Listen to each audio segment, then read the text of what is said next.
And, you know, we haven't even talked about how the virus could affect the players, you know? Yeah, I think players have a big responsibility with coronavirus. Obviously, you know, they're not going to all bunch together and say, look, we're not playing. But there have been two notable players that have come out and saying they're not playing. Troy Deeney for Watford, Watford captain. You know, he's just plain said, look, I'm not training until the pandemic is over, if I'm not mistaken. And Kante for Chelsea, you know, World Cup winner. And he was like, look, it's too much risk. I'm not coming back. And Chelsea have actually allowed him not to come back. So, you know, I think you do have to follow their lead in the sense, you know, it is too much risk. And with the potential solutions being given out, they don't work. 5 subs is what they're suggesting. There was rumored talk about them going to Perth in Australia as kind of like a neutral ground. Like, as like if you look in the eyes of Australia, like the country, why would we accept the risk of coronavirus coming in? I understand they'll probably get a big financial kind of payday from doing it, but it's just like it doesn't work. The idea of a neutral ground in terms of, you know, even you have relegation clubs in the Premier League, you know, they're saying, look, we need to play in our home stadium because this is our best chance of winning against the top teams in the league. You know, and I don't know what they're going to do in terms of, I don't believe they have set out a firm plan in terms of where they're going to play games, because I do believe as a solution, if I just give my solution, that because I think we've all come to the outcome that the Premier League is going to be started again. You know, Project Restart is happening. No matter how much backlash it gets, it's going to happen. So I think the only way you can actually do that is you literally have to quarantine everyone involved. Premier League staff in terms of doctors, physios, and other health professionals, the managers, the assistant managers, the fitness staff, strength and conditioning, and all the players together. And by doing that, they all have the same risk, if you know what I mean. So let's say, you know, I support United, you support Arsenal. So you literally have Arsenal all together and they move as a unit. No one is individual. Like they have to live together, whether you hire hotels or something like that, or some form of temporary accommodation. They literally, you can't let them go home. You have to keep them together. And Man United, let's say my team, you know, we have to do the same there. And then on match day, then you bring them together. I think that's the only solution you can physically do. It's obviously not the best. Our preferred thing would be just not to play the game. But, you know, it is going to happen. You know, money does make the world go round. Yeah. So I think that would be my solution, you know, because you have to play, you know. Yeah. And, you know, another thing about it, another ethical issue is the testing aspect of it, because obviously every, you know, for this to continue, you know, every player has to get tested. I think it's twice a week, every single week, in order to be allowed to play. You know, and that's not just players; that's every single member of the club. You know, that's that would be involved, you know, in the matches themselves. So that's so many tests, and you know, with the UK having that shortage of tests, you know, how ethical is that? You know, you might say that because they're football players. And you know it's going to lift the morale of the country, you know, that's justified, but you know it only takes one person, and you know it's very likely to happen that one person, you know, gets the virus, and then you know not only if they do play matches, not only their team but everyone else, everyone that they faced as an opponent, every single member there, you know, that's cut off, and that could be 2 teams. And then you know the quarantining the whole team idea, you know, is the most sensible that you can have, you know, having everyone together. But you know, I mean, what kind of a message does that send to the UK? You know, having football players, you know, roaming around playing football together. You know, people are gonna start disrespecting the rules, and you know, it's just But you know, as we know, it's gonna happen. So we just have to think of the best solutions for them. And you know, your idea of sort of quarantining everyone, putting them together, you know, regular tests, you know, is the only way. And you know, if it does end up being the case that happens, then so be it. You know, it's the Premier League's decision. So and a lot of people might be thinking, wow, the UFC, you know, MMA, they've been able to put up events in Florida because now Florida have put elite sports as an essential job, giving them like kind of like a permit to actually work. And my argument would be the UFC is very different to football. You know, fighting is a one-on-one sport, and they're only allowed, I believe, 2 or 3 trainers. So you can really reduce the amount of contact you have due to the small amount of people involved. Whereas with football, in terms of match day staff and actual players, you probably have around 50 between both teams at a match day. So managing, let's say, 5 people is a lot easier than managing 50 people. Then you have to times that by all the teams in the league, which is 20. That is just, and it's also the frequency of the fixtures, because the UFC have have a event every couple of months. Yeah, it's not as frequent, and it's all in one venue each time. So it's, even though there is still a risk, when you talk about football, it's literally hundreds of times more risky.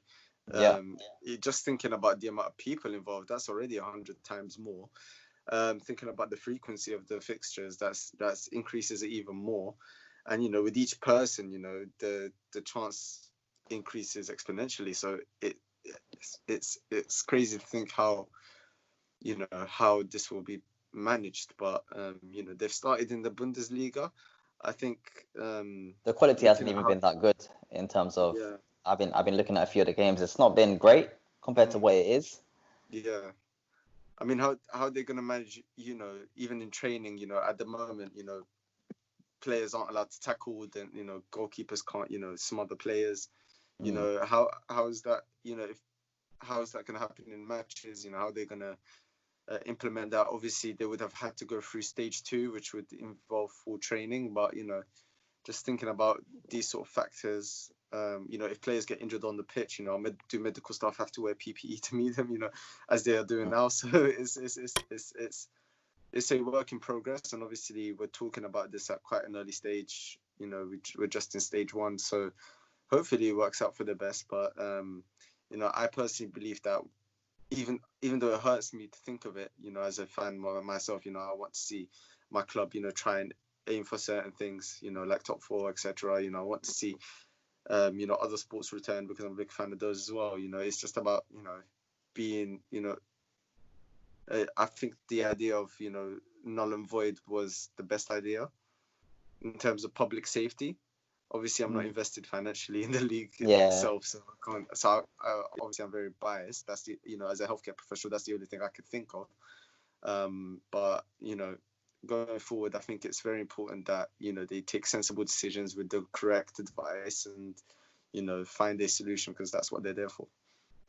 I think it's very based on player and team responsibility. Them doing Project Restart, and I think if you have just one player breaking the chain and breaking quarantine, or any like medical staff or team assistant manager, it ruins everything. I believe it was one Bundesliga team, the manager or assistant manager went out to get groceries and then came back. And just like that, 14 days quarantine, because you've now exposed yourself to the public and outside, rather than staying in the strict quarantine that the league set. And stuff like that can happen in the Prem. You have players or ex-players like Graham Souness, he obviously likes to run his mouth a little bit on Pogba. And he came out saying, if I had a positive coronavirus test, I would hide it. And that, I believe, is just so irresponsible, I like to think, the players of today are a bit smarter and wouldn't do that. But, you can't guarantee it. And stuff like that. That's hopeful thinking. Yeah. It's just like someone will break the chain. Whether it's by purpose or by accident, the chain will be broken. And then everyone is compromised. And, even the idea of quarantining the players, it can have a massive, psychological impact. And I'm not talking about, them being depressed or anything. I'm just saying, their motivation to play the game, are they willing to stay away from their families, for that whole time, that can be taken into consideration. I mean, it's not the biggest aspect, but it's something to keep in mind. Players have their own lives, and would they be willing to do that? And it'll be interesting to see if players end up taking part in this. You've already seen people like N'Golo Kante, as you mentioned earlier, being resistant. We'll see how it continues going into the future. But I think one thing we can all agree on is, as fans, if it is safe, and if it's done sensibly and for the right reasons, we would love to see football again. There's nothing more we'd like to see again. But I don't see how. I just think they should go back to starting the preseason next season when it is safer, and then continue next season as if it's a new season. I mean, this is something that doesn't happen very often. It's a once in a lifetime thing. So we should treat it as such and take it with the seriousness that it deserves. And and hopefully nothing wrong happens.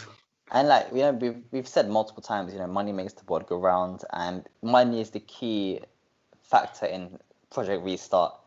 And that does echo the government, Yeah, so Boris Johnson, obviously, he's come out with a few statements. A lot of them mean nothing in terms of he's telling people to go back to work and but not go on public transport. And it's just like, what does that mean in terms of they're saying one thing, but they're doing other things in terms of they're telling people to go back to work, but they've now increased congestion charge to £15 per day every day.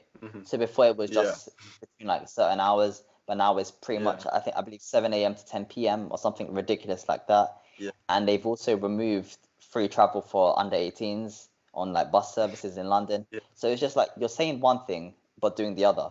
And they are doing something similar like that in the Prem. It's just like, you need people's lives are at risk.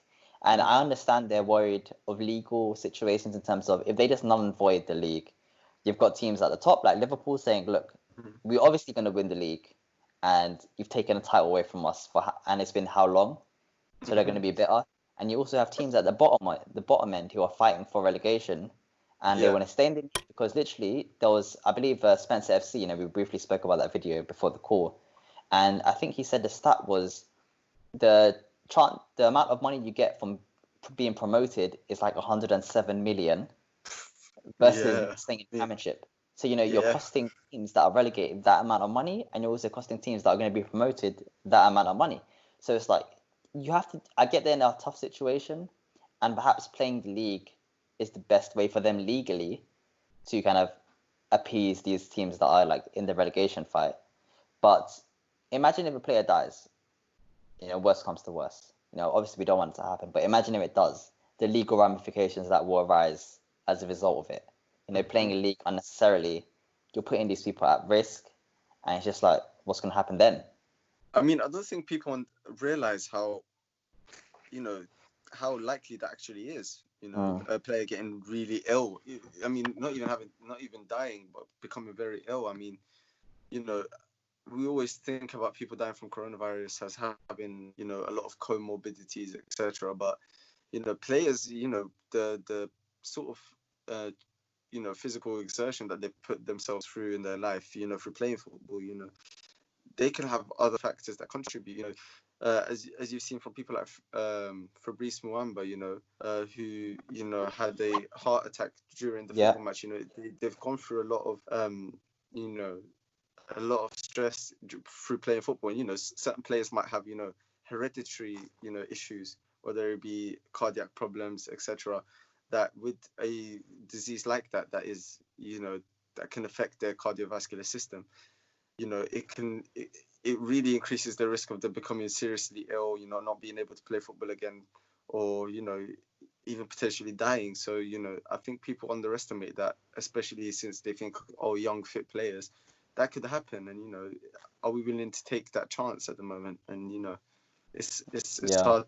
It's a hard thing to balance, but ideally, we'd find a solution that works both, but something will be compromised. But yeah. I think that's pretty much all we plan to speak about. I think we've covered all the bases. Have you got anything to add? Not necessarily, no. No, I think we've literally covered everything. We've covered the risk of injuries. You got players like Raheem Sterling coming out saying, he needs they like optimally would need about 3 to 5 weeks of full training before even playing a match. Yeah. But now they're going to be stuck in after 1 week. That's like, that's going to cause a lot of injuries like muscle strains and ligament strains, the risk of coronavirus in terms of you have to quarantine players and all of this stuff. We've also done other videos with Wahil, we briefly spoke about, med school versus physiotherapy. Also, Wahil is, as you can see by his shirt, he works for Brentford Football Club and he's the physio there, and also he's going to be an MSK physio next year. So check out the videos on my channel and you get the full clips there. And yeah, got anything to add, Wahil, before we kind of call it a day? I mean, just generally, these are our own thoughts and opinions. There's no such thing as a right or wrong opinion. Yeah. You know, all the opinions we've said are just based upon what we've learned. You know, we've done a bit of research over the past few days, and you know, we've obviously simplified it into the video. Yeah. But yeah, as in, I think, you know, on one hand we're going to be healthcare professionals, and on one hand, you know, we're fans. So Yeah. it's no, there's no, it's not black or white. You know, it's a big grey area that you have to think about. And, you know, I'm sure a lot of people will be, you know, debating this for a while, even whilst it's happening. But hopefully, since it is going to be returning, hopefully, you know, the best strategies are implemented, and you know, people who, you know, are more knowledgeable than us, way more knowledgeable than us, you know, hopefully they'll be able to find a solution. You know, the highest level medical professionals will be able to find a solution that, you know, maybe we haven't been able to see. And, you know, hopefully, you know, the football we love can return, but in a very safe manner that, you know, doesn't lead to any tragedies. Yeah. But yeah, hopefully. Yeah, I think that was a very good call, Wahil, and I thank you for taking time out your day, you know, to Thank you for come and having talk to me. me. And yeah, if you've got any questions, comment down below. And you know, when coronavirus is over, we might do a proper, you know, sit down. Maybe where Wahil can show some of the examinations he does, and he can do it on me, and we can educate you through that. Make sure to subscribe to the channel, and also, yeah, watch our other videos. Thanks for watching, guys. Awesome.